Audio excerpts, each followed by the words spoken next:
Welcome to learn together. मेरा नाम है संजना और हम लोग देखेंगे इस वीडियो में मौर्य वंश के महत्वपूर्ण प्रश्न को।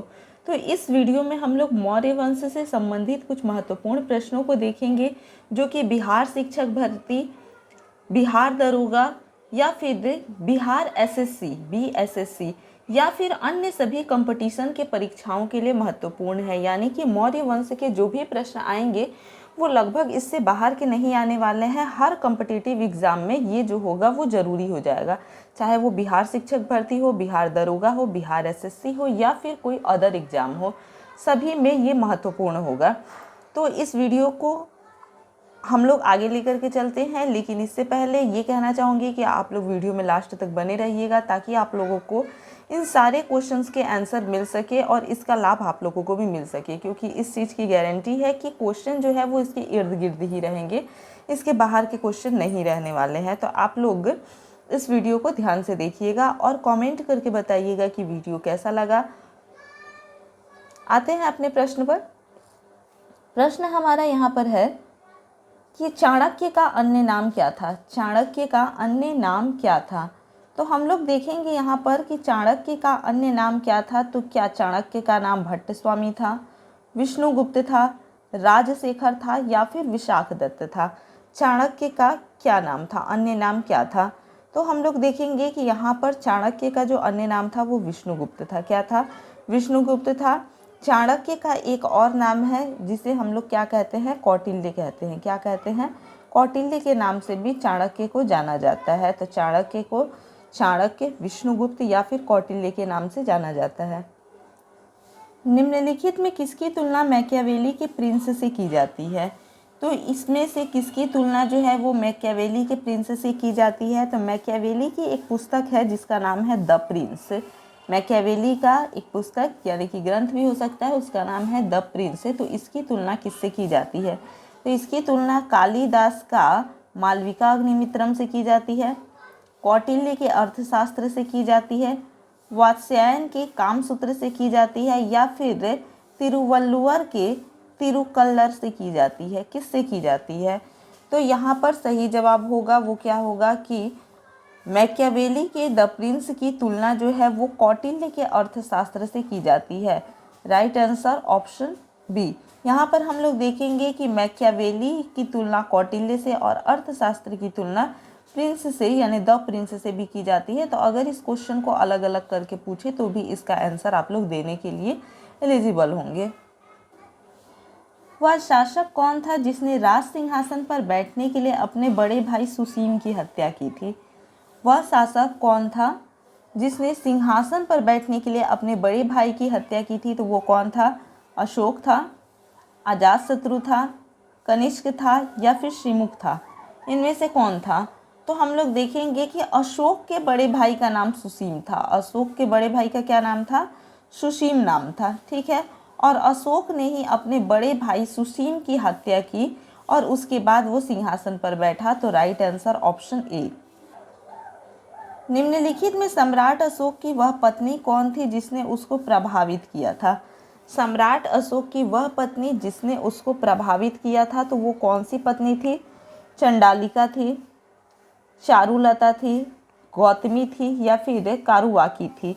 इनमें से कौन पत्नी थी जिसने अशोक को प्रभावित किया था? तो अशोक को प्रभावित करने वाली उसकी पत्नी कारुवाकी थी। कौन थी? कारुवाकी थी। Right answer option D. Ashok ने अपने सभी अभिलेखों में एक रूपता से किस प्रकृति का प्रयोग किया? अशोक ने अपने सभी अभिलेखों में एक रूपता से किस प्रकृति का प्रयोग किया? तो इसने अर्धमगधी का प्रयोग किया, सौरसेनी का प्रयोग किया, मगधी का प्रयोग किया या फिर अंगिका का प्रयोग किया? तो अशोक ने अपने सभी अभिलेखों में एक रूपता के लिए किस प्राकृत का उपयोग किया? तो वो था अर्धमगधी। कौन? Ardhamagadhi. Right answer option A. देखेंगे यहाँ पर हम लोग कि बिंदुसार ने विद्रोहियों को कुचलने के लिए अशोक को कहाँ भेजा था? बिंदुसार ने विद्रोहियों को कुचलने के लिए अशोक को कहाँ पर भेजा था? तो इसने अशोक को क्या स्वर्णगिरी में भेजा था, तक्षशिला में भेजा था, उज्जैन में भेजा था या फिर वैशाली में भेजा था? कहाँ पर भेजा था? बिंदुसार ने विद्रोहियों को कुचलने के लिए अशोक को कहाँ पर भेजा था? तो हम लोग देखेंगे कि बिंदुसार ने अशोक को तक्षशिला भेजा था। कहाँ भेजा था? तक्षशिला। एक चीज़ और यहाँ पर देखेंगे हम लोग कि शासक बनने से पहले अशोक जो था, शासक बनने से पहले अशोक जो था वो उज्जैन का गवर्नर था। कहाँ का? तो उज्जैन का गवर्नर था। ठीक है, तो यहाँ पर हम लोग देखेंगे कि बिंदुसार ने विद्रोहियों का दमन करने के लिए या फिर विद्रोहियों को कुचलने के लिए अशोक को कहाँ भेजा था? तो तक्षशिला में भेजा था। निम्नलिखित में से वह व्यक्ति कौन है जिसका नाम देवान पियादशी भी था? देवान पियादशी भी नाम था। तो इनमें से कौन था? तो अशोक था, चंद्रगुप्त था, गौतम बुद्ध या फिर महावीर स्वामी। कौन? चंद्रगुप्त, अशोक, गौतम बुद्ध या फिर महावीर स्वामी। किसका नाम देवान प्रियदर्शी भी था? तो यहाँ पर हम लोग देखेंगे कि इसी नाम को, देवान प्रियदर्शी को देवनाम प्रियदर्शी भी कहा जाता है। तो ये नाम किसका है? तो ये नाम किसका है? तो ये है अशोक का। किसका है? अशोक का। अशोक के शिलालेख से ये नाम प्राप्त हुआ है। तो देवनाम प्रियदर्शी या फिर देवान प्रियदर्शी जो है ये अशोक का नाम है। तो राइट आंसर ऑप्शन ए। यहाँ बोल रहे हैं निम्नलिखित में से प्राचीनतम राजवंश कौन सा है? यानी कि जो ऑप्शन दिया हुआ है इसके अकॉर्डिंग देखा जाए तो प्राचीनतम राजवंश कौन सा है? तो ये मौर्य है, गुप्त है, कुषाण है या फिर कण्व है। कौन है? तो इन सब में यानी इन चारों में जो सबसे प्राचीन है वो कौन सा है? मौर्य है। तो राइट आंसर ऑप्शन ए। कौटिल्य या चाणक्य किसका प्रधानमंत्री था? कौटिल्य या फिर इन्हें चाणक्य भी कहा जाता है या इन्हें विष्णुगुप्त भी कहा जाता है। तो ये किसके मंत्री थे? तो चंद्रगुप्त द्वितीय के थे, चंद्रगुप्त मौर्य के थे, अशोक के थे या फिर अजातशत्रु के थे। यहाँ पर शत्रु होगा। तो किसके थे? ये किसके मंत्री थे? तो हम लोग देखेंगे यहाँ पर कि कौटिल्य या फिर चाणक्य जो हैं ये किसके प्रधानमंत्री थे? तो ये चंद्रगुप्त मौर्य के प्रधानमंत्री थे। इसके साथ साथ अगर देखा जाए तो ये बिंदुसार, किसके? बिंदुसार के भी प्रधानमंत्री थे। तो ये चंद्रगुप्त मौर्य के प्रधानमंत्री थे और बिंदुसार के भी प्रधानमंत्री थे। तो ऑप्शन के अकॉर्डिंग क्या हो जाएगा? चंद्रगुप्त मौर्य हो जाएगा। और चंद्रगुप्त मौर्य ने इन्हीं की सहायता से क्या किया था? मौर्य वंश की स्थापना की थी। कलिंग विजय के उपरांत अशोक महान ने निम्नलिखित में से किस धर्म को अंगीकार कर लिया था? कलिंग विजय के उपरांत अशोक महान ने निम्न में से किस धर्म को अंगीकार कर लिया था? तो वो कौन सा धर्म था? तो जुडिज्म था, बौद्ध था, हिंदू था या फिर जैन था। वो किस धर्म को स्वीकार कर लिए थे?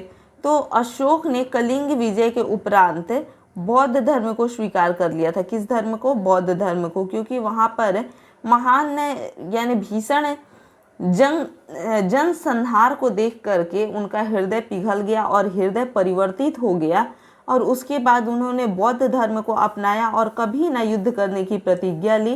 तो इस प्रकार से अशोक ने किस धर्म को अपनाया? बौद्ध धर्म को। Right answer option B. Chandragupta के शासन विस्तार में किसने मुख्य रूप से मदद की थी? तो मदद किसने की थी चंद्रगुप्त के शासन विस्तार में? तो वो सुधोधन था, उमागुप्त था, चाणक्य था या फिर शूद्रक। इनमें से कौन? सुधोधन, उमागुप्त, चाणक्य या फिर शूद्रक। इनमें से कौन? तो चंद्रगुप्त के शासन विस्तार में मुख्य रूप से जिसने मदद की थी वो कौन थे? तो वो चाणक्य थे। Right answer option C. Sanchi किस कला व मूर्ति कला का निरूपण करता है? सांची किस कला व मूर्ति कला का निरूपण करता है? तो वो जैन कला या फिर मूर्ति कला हो जाएगा, बौद्ध होगा, मुस्लिम होगा या फिर ईसाई होगा। तो सांची जो है ये किस कला व मूर्ति कला को निरूपित करता है? तो ये बौद्ध कला एवं मूर्ति कला को निरूपित करता है। राइट आंसर ऑप्शन बी होगा। भारत का वह प्रसिद्ध शासक जिसने अपने जीवन के अंतिम दिनों में जैन धर्म को अपना लिया था? भारत का वह प्रसिद्ध शासक कौन था जिसने अपने जीवन के अंतिम दिनों में बौद्ध धर्म को अपनाई, जैन धर्म को अपना लिया था?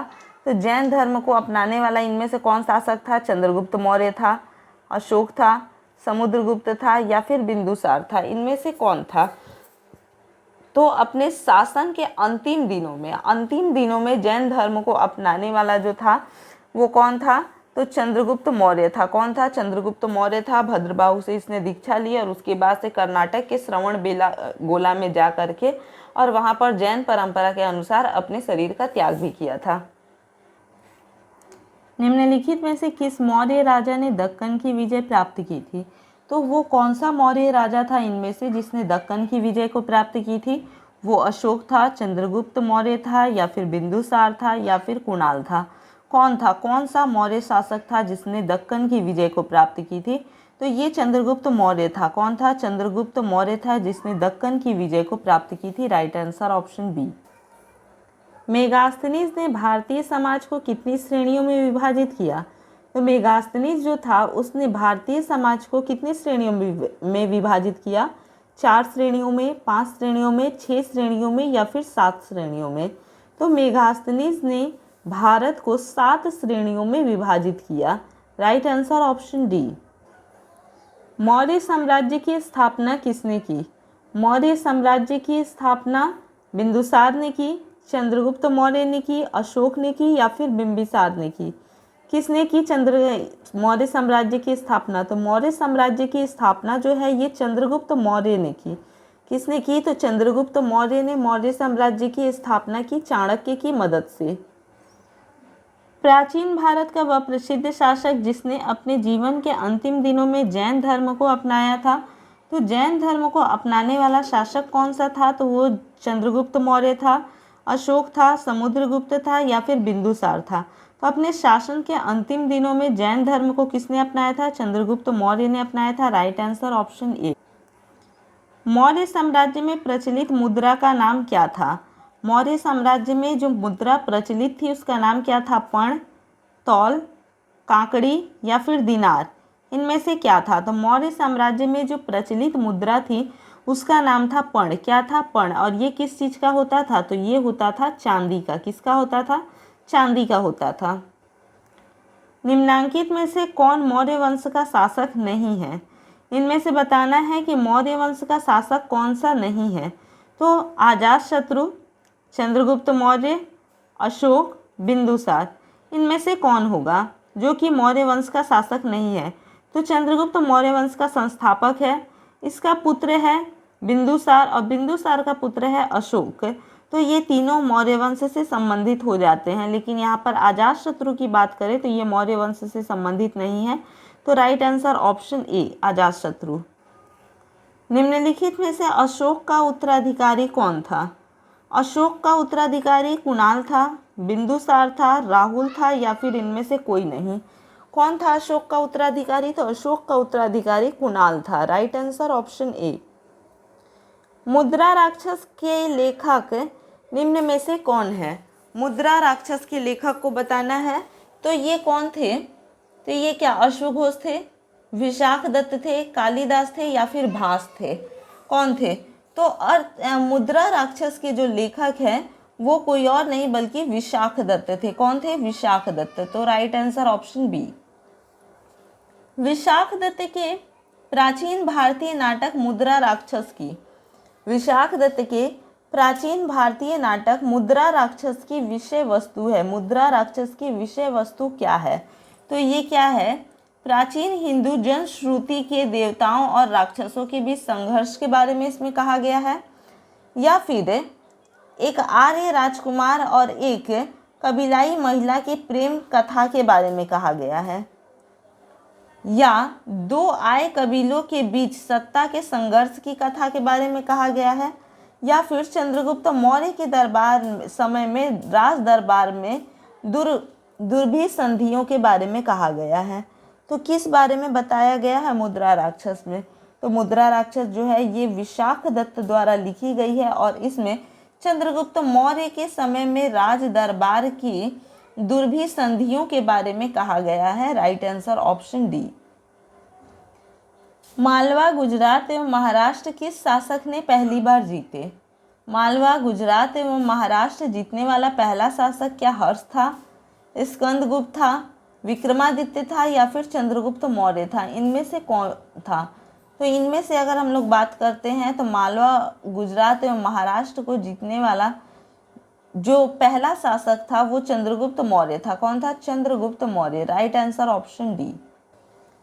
किसने सहिष्णुता, उदारता और करुणा के विधिवत आधार पर राजवंश की स्थापना की?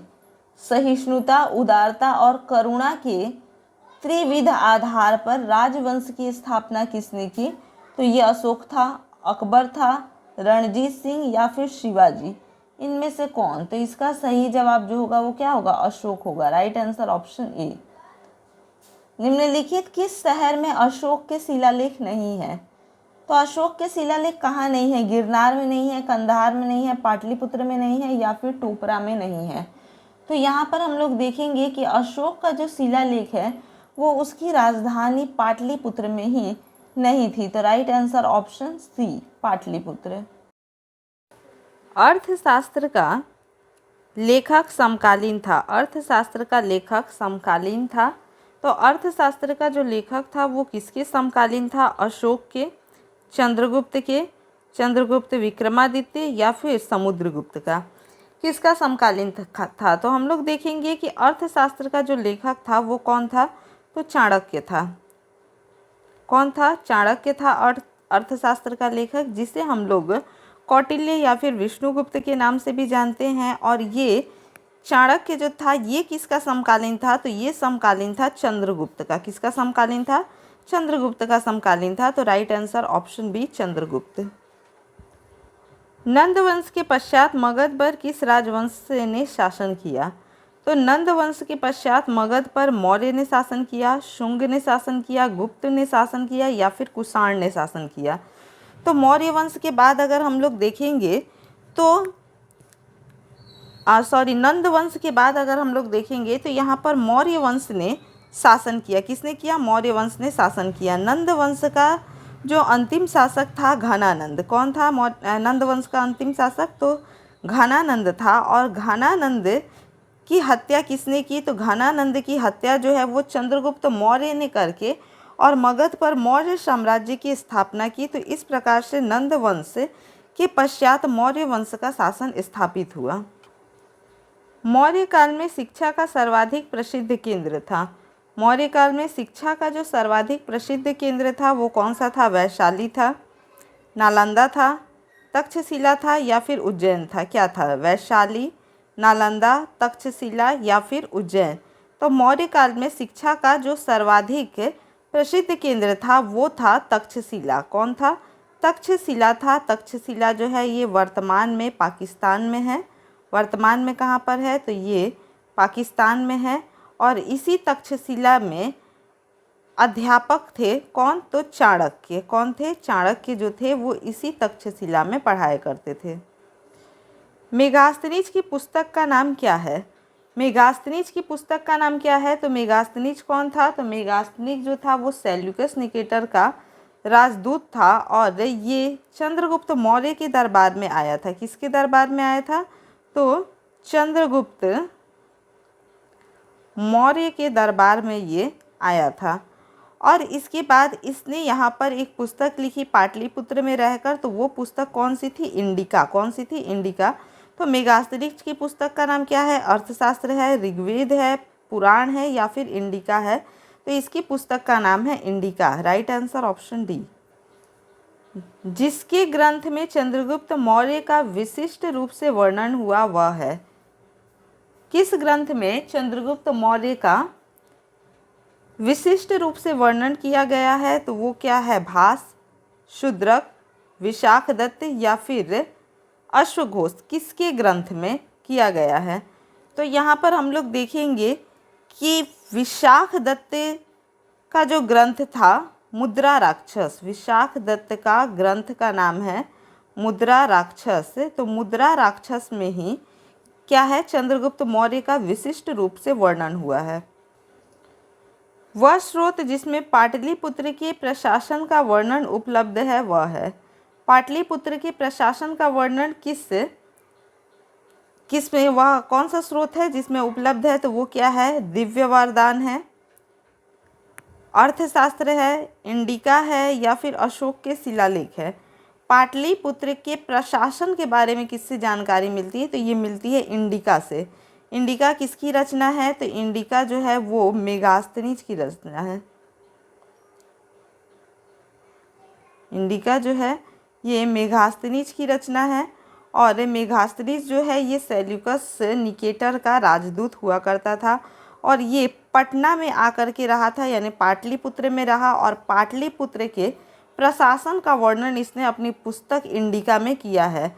तो वो स्रोत जो है वो इंडिका है, जिसमें पाटलिपुत्र के प्रशासन का वर्णन उपलब्ध है। अशोक के शिलालेखों में प्रयुक्त भाषा है। अशोक के शिलालेखों में जो प्रयुक्त भाषा है वो भाषा कौन सी है? तो वो भाषा संस्कृत है, प्राकृत है, पाली है, या फिर हिंदी है। तो अशोक के शिलालेखों में जो भाषा प्रयुक्त है तो वो भाषा है प्राकृत भाषा। कौन सी है? प्राकृत भाषा है। Right answer option B. निम्नलिखित में से किस मौर्य राजा ने दक्कन की विजय प्राप्त की? दक्कन की विजय किस मौर्य राजा ने प्राप्त की थी? तो वो मौर्य राजा कौन था? अशोक, चंद्रगुप्त, बिंदुसार, या फिर कुणाल। यहाँ पे बिंदुसार ही हो गया है, बिंदुसार होगा। तो अशोक, चंद्रगुप्त, बिंदुसार, या फिर कुणाल कौन था? तो दक्कन विजय जो प्राप्त की थी वो चंद्रगुप्त मौर्य ने ही प्राप्त की थी। किसने? चंद्रगुप्त मौर्य ने। तो right answer option B. Megasthenes ने भारतीय समाज को कितनी श्रेणियों में विभाजित किया है? तो मेगास्थनीज ने भारतीय समाज को 4, 5, 6 या 7 कितनी श्रेणियों में विभाजित किया है? तो अपनी पुस्तक इंडिका में मेगास्थनीज ने भारतीय श्रेणियों के बारे में बताया है, और इसे 7 श्रेणियों में विभाजित किया गया है। कितने श्रेणियों में? 7 श्रेणियों में विभाजित किया गया है, और इन 7 श्रेणी में कहीं पर भी उसने दासों का उल्लेख नहीं किया है, यानी कि उसके हिसाब से, मेगास्थनीज के हिसाब से उस समय दास नहीं थे, उसने दासों का उल्लेख इसमें नहीं किया है। तो right answer option D. Kautilya के अर्थशास्त्र में किस पहलू पर प्रकाश डाला गया? तो कौटिल्य का जो अर्थशास्त्र है इसमें किस पहलू पर प्रकाश डाला गया है? तो ये होगा आर्थिक जीवन, राजनीतिक जीवन, धार्मिक जीवन, या फिर सामाजिक जीवन। कौन सी नीति पर प्रकाश डाला गया है?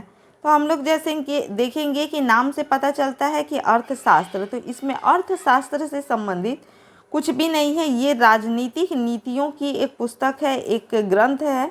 तो कौटिल्य के अर्थशास्त्र में किस पहलू पर प्रकाश डाला गया है? तो वो है राजनीतिक नीतियाँ। Right answer option B. निम्न में से कौन सा क्षेत्र अशोक के साम्राज्य में सम्मिलित नहीं है? अशोक के साम्राज्य में कौन सा क्षेत्र सम्मिलित नहीं है? तो वो अफगानिस्तान है, बिहार है, श्रीलंका है, या फिर कलिंग है। कौन सा क्षेत्र है जो कि अशोक के साम्राज्य में सम्मिलित नहीं है? तो वो श्रीलंका है। कौन सा है? श्रीलंका है। Right answer option C. Pataliputra को किस शासक ने सर्वप्रथम अपनी राजधानी बनाई? किस शासक ने पाटलिपुत्र को सर्वप्रथम अपनी राजधानी बताई?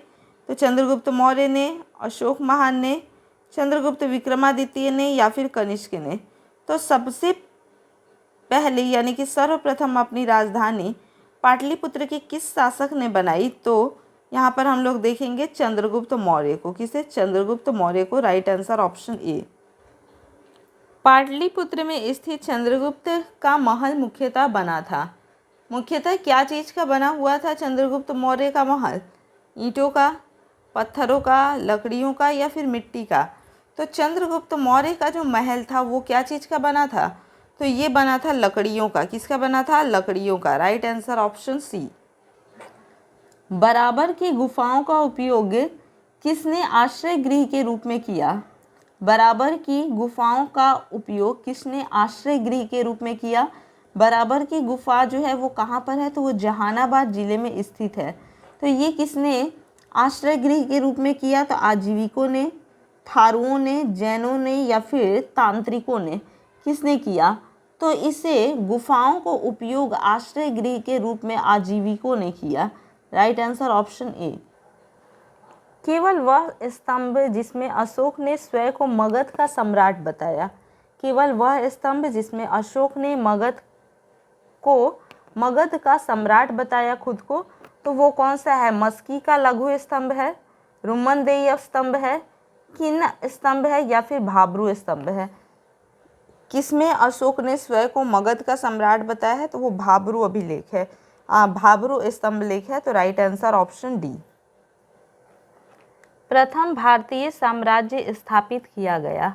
प्रथम भारतीय साम्राज्य जो है वो स्थापित किया गया किसके द्वारा? तो कनिष्क के द्वारा, हर्ष के द्वारा, चंद्रगुप्त मौर्य के द्वारा या फिर समुद्रगुप्त के द्वारा।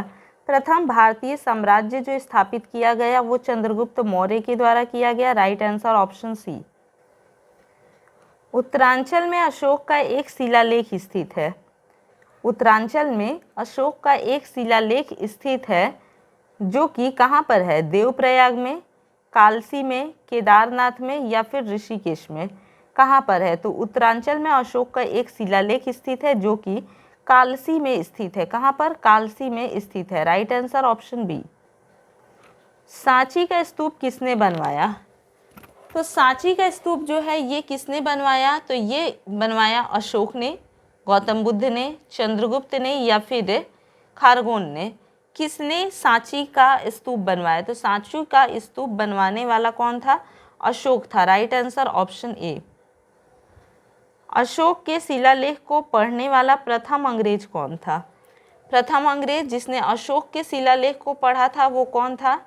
तो जॉन टावर था, हैरी स्मिथ था, चार्ल्स मेटकॉफ था या फिर जेम्स प्रिंसेप था? कौन था? तो अशोक के शिलालेख को सबसे पहले पढ़ने वाला जो अंग्रेज था वो जेम्स प्रिंसेप था। Right answer option D. Kalinga युद्ध की विजय तथा क्षत्रियों का वर्णन अशोक के किस शिलालेख में है? तो कलिंग युद्ध तथा क्षत्रियों का वर्णन जो है वो शिलालेख 1 में है, शिलालेख 2 में है, शिलालेख 12 में है या फिर शिलालेख 13 में है? किस में है? तो राइट आंसर ऑप्शन डी, शिलालेख 13 में है। प्रसिद्ध यूनानी राजदूत मेगास्थनीज भारत में किसके दरबार में आए थे? तो मेगास्थनीज किसके दरबार में आए थे भारत में? तो अशोक, हर्षवर्धन, चंद्रगुप्त मौर्य या फिर हेमू? तो मेगास्थनीज जो है ये चंद्रगुप्त मौर्य के दरबार में आए थे, चंद्रगुप्त मौर्य के दरबार में आए थे। Right answer option C. Chandragupta Maurya ने सेल्यूकस को कब पराजित किया? तो सेल्यूकस को चंद्रगुप्त मौर्य ने 352 ईसा पूर्व में, 305 ईसा पूर्व में, 173 ईसा पूर्व में या फिर 261 ईसा पूर्व में कब पराजित किया? तो राइट आंसर ऑप्शन बी, 305 ईसा पूर्व में। निम्नलिखित में से कौन सा राजा प्राय जनता के संपर्क में रहता था? तो जनता के संपर्क में रहने वाला जो राजा था वो कौन था? चंद्रगुप्त मौर्य था, अशोक था, चंद्रगुप्त विक्रमादित्य था या फिर बिंदुसार था? इनमें से कौन था? तो अशोक जो था, चंद्रगुप्त मौर्य जो था, अशोक जो था वो जनता के संपर्क में रहता था। कहाँ रहता था? तो वो हमेशा जनता के संपर्क में रहता था। ये एक ऐसा राजा था जो प्राय हमेशा जनता के संपर्क में रहता था। तो राइट आंसर होगा ऑप्शन बी। अशोक ने 261 ईसा पूर्व में कलिंग को जीतने के बाद क्या किया? तो 261 ईसा पूर्व में कलिंग को जीतने के बाद अशोक ने क्या किया? तो अपनी राज्य की सीमा बढ़ाई, विश्व विजय के लिए निकल पड़ा, भारी रक्तचाप देखकर युद्ध की नीति को सदा के लिए त्याग दिया या फिर उपयुक्त में से कोई नहीं? तो सही जवाब होगा ऑप्शन सी, भारी रक्तचाप देखकर युद्ध की नीति को सदा के लिए त्याग दिया। अशोक के अधिकांश अभिलेख किस भाषा व लिपि में है? तो अधिकांशतः अभिलेख जो है वो किस भाषा और लिपि में है? तो ये प्राकृत भाषा व ब्राह्मी लिपि में है, संस्कृत भाषा व ब्राह्मी लिपि में है, पाली भाषा व ब्राह्मी लिपि में है या फिर इनमें से कोई नहीं? तो इसका सही जवाब होगा प्राकृत व ब्राह्मी लिपि। क्या होगा? प्राकृत व ब्राह्मी लिपि। राइट आंसर ऑप्शन ए। किस ग्रंथ में चंद्रगुप्त मौर्य के लिए वृषल शब्द का प्रयोग किया गया है? वृषल शब्द का प्रयोग चंद्रगुप्त मौर्य के लिए किया गया है। तो ये किस ग्रंथ में किया गया है? ब्राह्मण संहिता में, जैन संहिता में, मुद्रा राक्षस में या फिर बौद्ध ग्रंथ में? किस में कहा गया है? तो इसमें हम लोग देखेंगे कि ये कहा गया है मुद्रा राक्षस में। किस में? मुद्रा राक्षस में। Right answer option C. निम्नलिखित में से किस राज्यादेश में अशोक के व्यक्तिगत नाम अशोक का उल्लेख मिलता है? यानी कि मात्र एक ही ऐसा अभिलेख या फिर राज्यादेश कहा जा सकता है जिसमें अशोक का नाम अशोक मिलता है। तो वो कौन सा है? तो यहाँ पर देखेंगे कि वो कौन सा है। तो वो कालसी है, रुमेनदेही है, विशिष्ट कलिंग राज्यादेश है या फिर मास्की है। कौन सा है? तो निम्न में से किस राज्यादेश में अशोक के व्यक्तिगत नाम अशोक का उल्लेख मिलता है? तो ये किस अभिलेख में मिलता है? तो ये मिलता है मास्की में। कहाँ मिलता है? मास्की, ऑप्शन डी।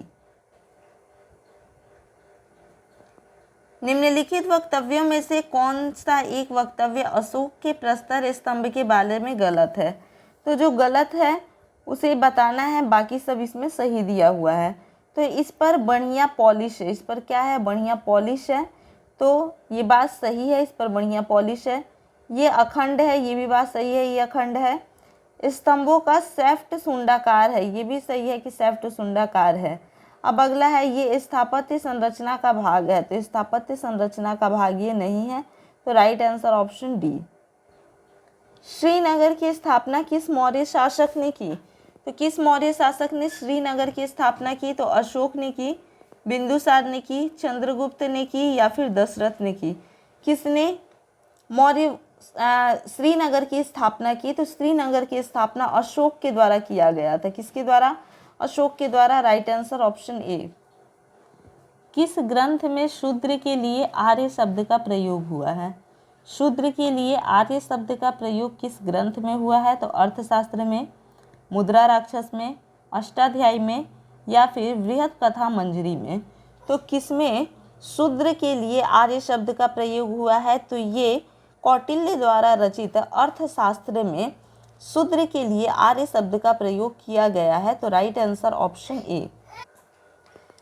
अशोक ने अपने राज्याभिषेक के चौथे वर्ष में निग्रोह के प्रभाव से प्रभावित होकर के किससे बौद्ध धर्म की दीक्षा ली? निग्रोह से प्रभावित होकर के किससे बौद्ध धर्म की दीक्षा ली? तो यहाँ पर देखेंगे कि नागार्जुन से, निग्रोध से, उपगुप्त से या फिर इनमें से कोई नहीं। तो यहाँ पर हम लोग देखेंगे कि निग्रोध से प्रभावित होकर के अशोक ने अपने राज्याभिषेक के चौथे वर्ष में उपगुप्त से शिक्षा ली, उपगुप्त से बौद्ध धर्म की दीक्षा ली। Right answer option C. किसने पाटलिपुत्र को पोलीब्रोथा कहा था? पाटलिपुत्र को पोलीब्रोथा किसने कहा था? तो यहाँ पर हम लोग देखेंगे, क्या मेगास्थनीज ने कहा था, एस्ट्रेबो ने कहा था, प्लूटार्क ने कहा था या फिर एरियन ने कहा था? किसने पाटलिपुत्र को पोलीब्रोथा कहा था? तो मेगास्थनीज ने पाटलिपुत्र को पोलीब्रोथा कहा था। राइट आंसर ऑप्शन ए। मौर्य काल में एग्रोनोमोई किसे कहा जाता था? तो एग्रोनोमोई किसे कहा जाता था? भवन निर्माण अधिकारी को, सड़क निर्माण अधिकारी को, कृषि विभाग के अधिकारी को या फिर नाप तौल के अधिकारी को? किसे एग्रोनोमोई कहा जाता था? तो एग्रोनोमोई कहा जाता था सड़क निर्माण अधिकारी को। राइट आंसर ऑप्शन बी, सड़क निर्माण अधिकारी। मौर्य काल में गुप्तचरों को क्या कहा जाता था? गुप्तचरों को क्या कहा जाता था मौर्य काल में? गूढ़ पुरुष, गुप्तचर, संस्था एवं संचार या फिर खोजी? इनमें से क्या कहा जाता था मौर्य काल में गुप्तचरों को? तो मौर्य काल में गुप्तचरों को गूढ़ पुरुष कहा जाता था। राइट आंसर ऑप्शन ए। किस श्रीलंकाई शासक ने अपने आप को मौर्य सम्राट के आदर्शों के अनुरूप ढालने की कोशिश की? श्रीलंकाई शासक वो कौन सा था जिसने मौर्य साम्राज्य के शासक अशोक के आदर्शों के अनुरूप खुद को ढालने की कोशिश की? तो वो महाबली था, वीर सिंह था, तिस्य था या फिर राणा सिंह था? कौन था? तो वो तिस्य था। Right answer option C. किस जैन ग्रंथ में चंद्रगुप्त मौर्य के जैन धर्म अपनाने का उल्लेख मिलता है? वो कौन सा जैन ग्रंथ है जिसमें चंद्रगुप्त मौर्य के जैन धर्म अपनाने का उल्लेख मिलता है? तो वो पूर्व है, परिशिष्ट पर्वन है, अंग है या फिर उपांग है? कौन सा है? तो चंद्रगुप्त मौर्य के जैन धर्म अपनाने का उल्लेख जिस ग्रंथ में मिलता है वो है परिशिष्ट पर्वन। कौन है? Parishishta Parvan. Right answer option B. किस महीने से मौर्यों का राजकोषीय वर्ष आरंभ होता था? राजकोषीय वर्ष यानी कि फाइनेंशियल ईयर जो है वो मौर्यों का किस महीने से प्रारंभ होता था? तो ये फागुन मास से होता था, आषाढ़ मास से होता था, ज्येष्ठ से होता था या फिर पौष मास से होता था? कब से होता था? तो मौर्यों का जो राजकोषीय वर्ष प्रारंभ होता था वो होता था आषाढ़ मास से। कब से? आषाढ़ मास से। Right answer option B. Ashoka के बारे में जानने के लिए सबसे महत्वपूर्ण स्रोत है। अशोक के बारे में जानने के लिए जो सबसे महत्वपूर्ण स्रोत है वो है आहत मुद्रा, शिलालेख, यूनानी लेख या फिर बौद्ध साहित्य। इनमें से कौन है जिससे हम लोग अशोक के बारे में जानकारी प्राप्त कर सकते हैं? उसका महत्वपूर्ण स्रोत कौन सा है? तो अशोक के बारे में जानने के लिए महत्वपूर्ण स्रोत जो होगा वो होगा शिलालेख। क्या होगा?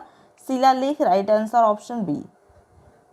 अशोक के काल में कौन सी लिपि दक्षिण भारत में प्रवर्तित हुई? दक्षिण भारत में कौन सी लिपि प्रवर्तित हुई अशोक के समय में? तो वो ब्राह्मी लिपि थी, अरमाइक लिपि थी, खरोष्ठी लिपि थी या फिर यूनानी थी? कौन सी थी? अशोक के काल में कौन सी लिपि दक्षिण भारत में प्रवर्तित हुई थी? तो ब्राह्मी लिपि, अरमाइक लिपि, खरोष्ठी लिपि या फिर यूनानी लिपि? तो वो लिपि जो थी वो ब्राह्मी लिपि थी। राइट आंसर ऑप्शन ए। अशोक का अभिलेख भारतीय उपमहाद्वीप के बाहर भी पाया गया है। निम्नलिखित में से किस देश में यह पाया गया है? तो भारतीय उपमहाद्वीप के बाहर भी अशोक का अभिलेख पाया गया है। तो वो किस देश में है? तो ये अफगानिस्तान में है, चीन में है, बर्मा में है या फिर नेपाल में है? कहाँ पर पाया गया है? तो ये हम लोग देखेंगे कि अफगानिस्तान में है। कहाँ है? अफगानिस्तान में। राइट आंसर ऑप्शन ए। अत्यंत पॉलिश किए गए एकाश्मक अशोक स्तंभ जिस पांडुरंजित बालुकाश के एकल टुकड़ों में तक्षित किए गए थे उसे साधारणतः कहाँ की खदानों से निकाला गया? अत्यंत पॉलिश किए गए एकाश्मक अशोक स्तंभ जिस पांडुरंजित बालुकाश के एकल टुकड़े में तक्षित किए गए उसे साधारण कहाँ के खदानों से निकाला गया था? तो मिर्ज़ापुर के समीप चुनार से, लौरिया नंदनगढ़ से, वाराणसी के समीप सारनाथ से या फिर भुवनेश्वर के समीप उदयगिरी से? कहाँ से इसे निकाला गया था? इसे निकाला गया था मिर्ज़ापुर के समीप चुनार से। राइट आंसर ऑप्शन ए। भारतीय लिखने की कला नहीं जानते यह किसकी उक्ति है? भारतीय लिखने की कला नहीं जानते ये किसकी उक्ति है? कौटिल्य की, प्लिनी की, प्लूटार्क की या फिर मेगास्थनीज की? किसने कहा था कि भारतीय जो है ये लिखने की कला नहीं जानते हैं? तो ये मेगास्थनीज ने कहा था। Right answer option D.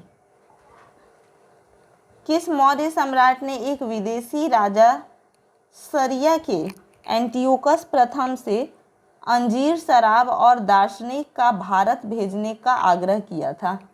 क्या बोल रहा है? किस मौर्य सम्राट ने एक विदेशी राजा सीरिया के एंटियोकस प्रथम से अंजीर, शराब और दार्शनिक को भारत भेजने का आग्रह किया था?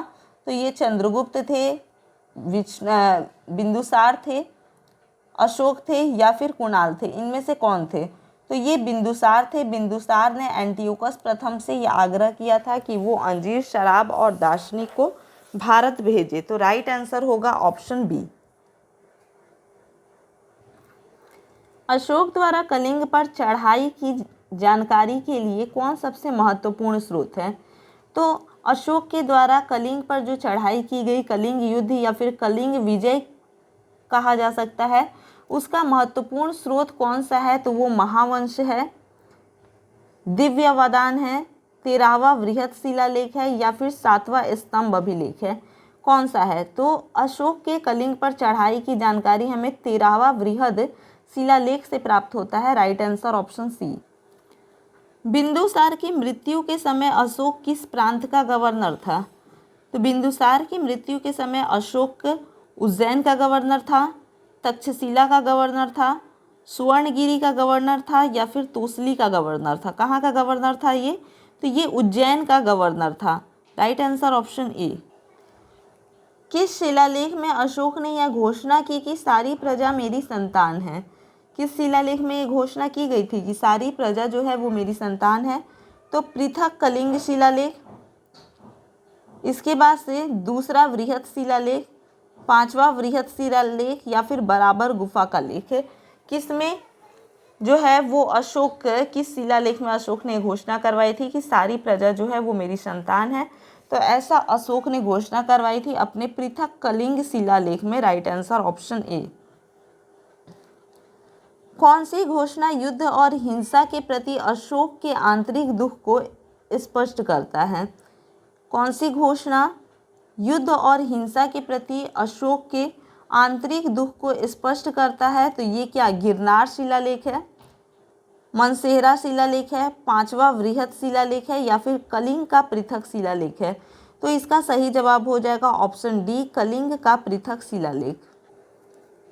किस शिलालेख में अशोक ने यह घोषणा अंकित है कि किसी भी समय चाहे मैं खाता रहूं या रानी के साथ विश्राम करता रहूं या मैं अपने अंतःशाला में रहूं, मैं जहां भी रहूं मेरे महात्मा मुझे सार्वजनिक कार्य के लिए संपर्क कर सकते हैं? ऐसा उसने किस शिलालेख में ये घोषणा करवाई थी?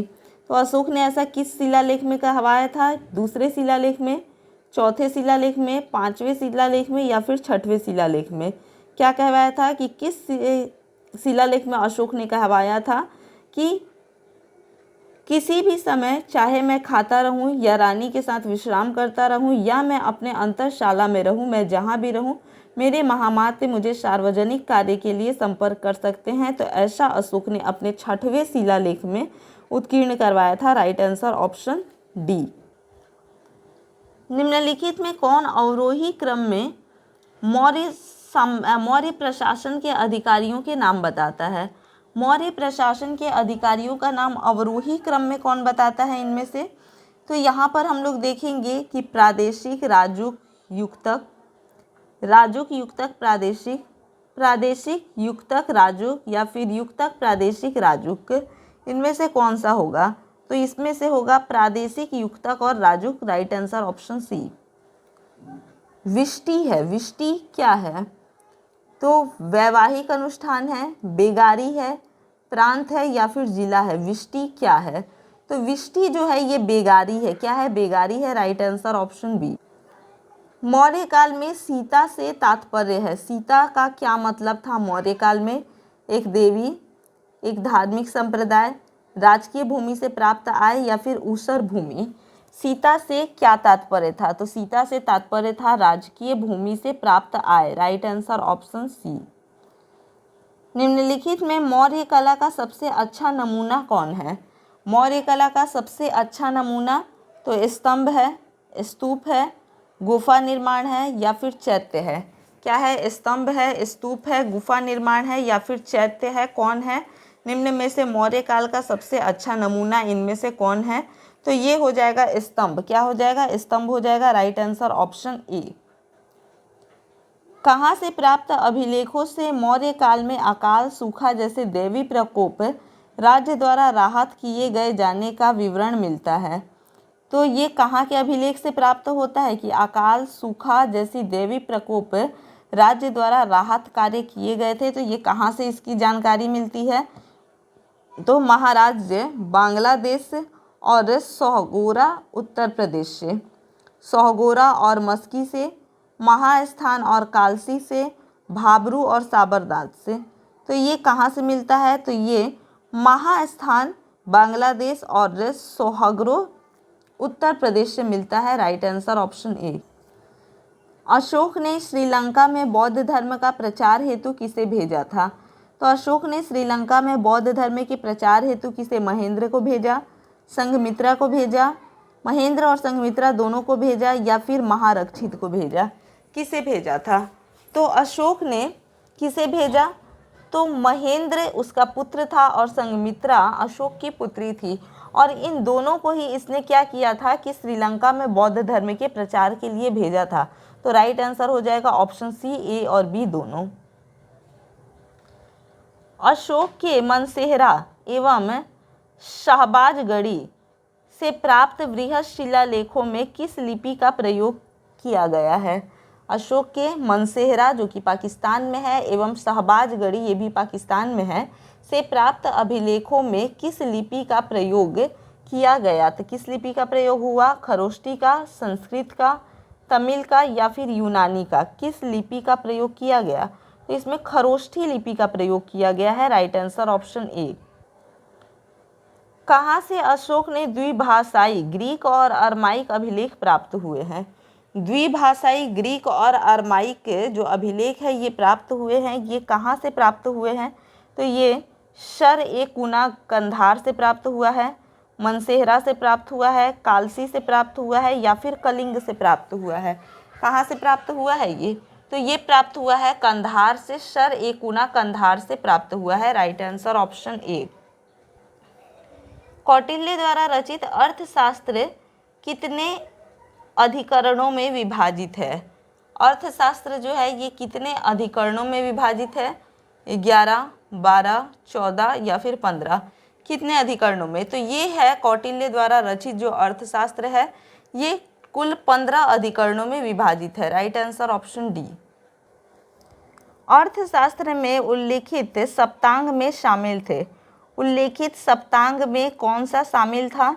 तो यहाँ पर देखेंगे राजा, क्षेत्र, प्रशासन एवं कोश।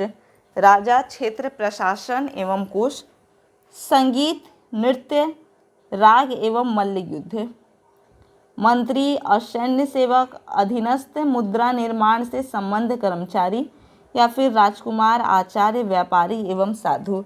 इनमें से कौन अर्थशास्त्र में उल्लेखित सप्तांग में शामिल थे? तो इसमें राजा, क्षेत्र, प्रशासन एवं कोश शामिल थे। राइट आंसर ऑप्शन ए। अशोक का समकालीन तुर्मय कहाँ का राजा था? अशोक का जो समकालीन था तुर्मय ये कहाँ का राजा था? मिस्र का, कोरिथ का, मैसिडोनिया का या फिर सीरिया का? कहाँ का राजा था? तो ये मिस्र का राजा था। राइट आंसर ऑप्शन ए। किसके शासनकाल में डाइमेकस भारत आया था? डाइमेकस को डिमेकस भी कहीं कहीं कहा जाता है। तो ये किसके शासनकाल में डाइमेकस या फिर डिमेकस भारत आया था? तो ये चंद्रगुप्त मौर्य के शासनकाल में, बिंदुसार के शासनकाल में, अशोक के शासनकाल में या फिर कनिष्क के शासनकाल में? किसके शासनकाल में आया था? तो डाइमेकस जो है ये बिंदुसार के शासनकाल में आया था। Right answer option B. निम्नलिखित अभिलेखों में से किसमें अशोक का नामोल्लेख हुआ है? किसमें अशोक का नामोल्लेख हुआ है? इस सभी अभिलेखों में से किसमें? तो गुर्जरा में, अहरौरा में, ब्रह्मगिरी में या फिर सारनाथ में? किसमें अशोक का जो नामोल्लेख है वो हुआ है? तो ये गुर्जरा में हुआ है। राइट आंसर ऑप्शन ए। किस शिलालेख में अशोक ने घोषणा की कि सारी प्रजा मेरी संतान है? तो सारी प्रजा मेरी संतान है, तो ये किस अभिलेख में घोषणा की थी अशोक ने? पृथक कलिंग शिलालेख में, दूसरा बृहत शिलालेख में, पांचवा बृहत शिलालेख में या फिर बराबर गुहा लेख में? किस में? तो ये हो जाएगा कि पृथक कलिंग शिलालेख में। राइट आंसर ऑप्शन ए। कौन सी घोषणा युद्ध और हिंसा के प्रति अशोक के आंतरिक दुख को स्पष्ट करता है? तो ये कौन सी घोषणा है? गिरनार शिलालेख, मनसेहरा शिलालेख, पांचवा बृहत शिलालेख या फिर कलिंग का पृथक शिलालेख? तो इसका सही जवाब हो जाएगा कलिंग का पृथक शिलालेख। यहाँ पे ये कुछ क्वेश्चन जो कि रिपीट हो रहे हैं, तो यहाँ पर इसको हम लोग देख लेंगे फिर से कि किस शिलालेख में अशोक की यह घोषणा अंकित है कि मैं किसी भी समय चाहे खाता रहूं या रानी के साथ विश्राम करता रहूं या मैं अपने अंतःशिला में रहूं, मैं जहां भी रहूं मेरा महात्मा मुझे सार्वजनिक कार्य के लिए संपर्क कर सकते हैं। तो ऐसा किसमें कहा है? दूसरे शिलालेख में, चौथे शिलालेख में, पांचवें शिलालेख में या फिर छठवें शिलालेख में? तो ये कहा गया है छठवें शिलालेख में। Right answer option D. इसके आगे देखेंगे निम्नलिखित में से कौन अवरोही क्रम में मौर्य प्रशासन के अधिकारियों का नाम बताता है? तो मौर्य प्रशासन के अधिकारियों का नाम अवरोही क्रम में प्रादेशिक राजुक युक्तक, राजुक युक्तक प्रादेशिक, प्रादेशिक युक्तक राजुक, युक्तक प्रादेशिक और राजुक। तो इसमें से कौन हो जाएगा? तो इसमें से जो होगा ये क्या हो जाएगा कि ये हो जाएगा प्रादेशिक युक्तक और राजुक। तो राइट आंसर ऑप्शन सी। तो इसी प्रकार से हमारे और भी वीडियोस देखने के लिए चैनल के साथ में बने रहें। वीडियो अगर अच्छा लगा हो तो इसे लाइक कीजिएगा, ज़्यादा से ज़्यादा शेयर कीजिए और कमेंट करके बताइए कि वीडियो आप लोगों को कैसा लगा। अगर अभी तक आप लोगों ने चैनल को सब्सक्राइब नहीं किया है तो चैनल को सब्सक्राइब कर लीजिए। धन्यवाद।